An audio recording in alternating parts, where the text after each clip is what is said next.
370 के उठने के बाद हमारी स्टेट को एक रिवैम्प करने के लिए गवर्नमेंट ऑफ इंडिया ने एक इन्वेस्टमेंट स्ट्रेटजी प्लान करी थी, जिसको हम इंडस्ट्रियल पॉलिसी 2030 के नाम से जानते हैं। वो इंडस्ट्रियल पॉलिसी हमारे माननीय अमित शाह जी जो हमारे होम मिनिस्टर हैं, उन्होंने इस पॉलिसी का ओपनिंग किया था। ये ओपनिंग किया था 31 अगस्त 2021 में, जिसमें उन्होंने एक प्रॉमिस किया था इंडिया के इन्वेस्टर्स के साथ और J&K की यूटी के साथ कि हम इस यूटी को रिवैम्प करेंगे और जिसमें हम आउटसाइड दी स्टेट के इन्वेस्टर्स को जम्मू एंड कश्मीर में लाएंगे। वो अपने पैसे यहाँ लगाएंगे, यहाँ इन्वेस्टमेंट करेंगे, यहाँ प्लांट एंड मशीनरी डेवलप करेंगे, यूनिट्स लगाएंगे, जिससे हमारे यहाँ के लोगों को एम्प्लॉयमेंट मिलेगी और हमारी स्टेट का एक कायाकल्प चेंज होगा। ये इस पॉलिसी का जब इन्होंने ओपनिंग करा है, इसमें हमारे माननीय पीयूष गोयल जी जो हमारे कॉमर्स मिनिस्टर हैं और साथ में डॉक्टर जितेंद्र सिंह जी जो हमारे जम्मू एंड कश्मीर यूटी के एक ऑनरेबल एमपी हैं और स्टेट में मंत्री हैं, उन्होंने एक प्रॉमिस किया था लोगों के साथ। मैं वो प्रॉमिस आप सबको पढ़ के सुनाता हूँ। The launch of this new portal under the new sector scheme 21 we will offer the benefit of 28,400 crore, ठीक है, to the industrial sector of Jammu and Kashmir.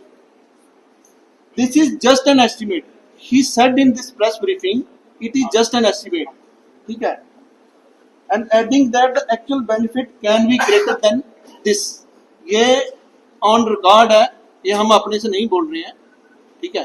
तो सेंट्रल सेक्टर स्कीम क्या है उसके बारे में बता देता हूँ। ये सेंट्रल सेक्टर स्कीम है, इंडस्ट्रियल यूनिट्स जो लगने थे उनको कुछ इंसेंटिव थे, वो अपने यहाँ इन्वेस्टमेंट करते तो उनको कुछ बेनिफिट्स मिलने थे।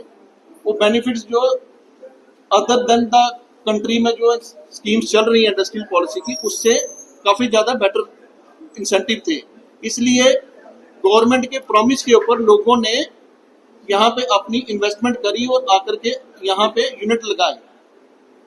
इसमें इन्होंने एक अमाउंट फिक्स किया था कि 28,400 crore plus 15% of the amount, ठीक है।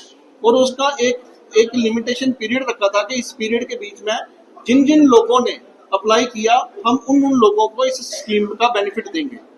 ये स्कीम खत्म होनी थी 30/9/2024 को और रजिस्ट्रेशन कंप्लीट होनी थी 31 मार्च 2025 को, ठीक है।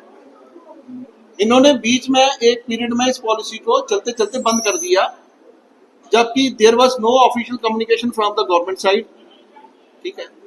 और लोगों की जो रजिस्ट्रेशन है उसके बाद भी लेते रहे on the promise of the higher authorities, like prime minister साहब ने भी प्रॉमिस किया। हमारे यहाँ जो भी उन्होंने 3 या 4 प्रोग्राम किए हैं 2021 के बाद, उन प्रोग्राम में आप उस पर ऑन रिकॉर्ड देख सकते हो। इसके अलावा HM साहब की जितनी विजिट हुई है उन्होंने भी प्रॉमिस किया। ऑनरेबल LG साहब ने भी जहाँ भी उन्होंने प्रेस कॉन्फ्रेंस की उसमें भी उन्होंने बोला कि ये पॉलिसी हम एक्सटेंड करेंगे। और इसका उन्होंने कोई एप्लीकेशन, किसी की जो एप्लीकेशन वो जो अप्लाई कर रहे थे उसको किसी को रोका नहीं।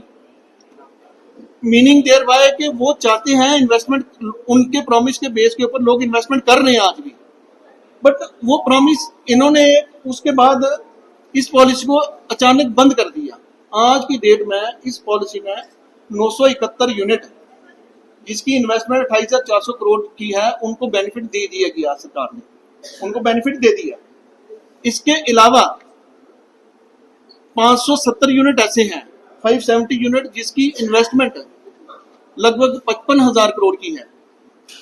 उन्होंने भी उसी पोर्टल पे अप्लाई किया था, उन्होंने भी अपने लैंड ले ली है, उन्होंने भी इन्वेस्टमेंट कर दी है, बट उनकी फाइलें भी बिल्कुल कंप्लीट हैं। उसके लिए सरकार आज की डेट में कुछ नहीं कर रही।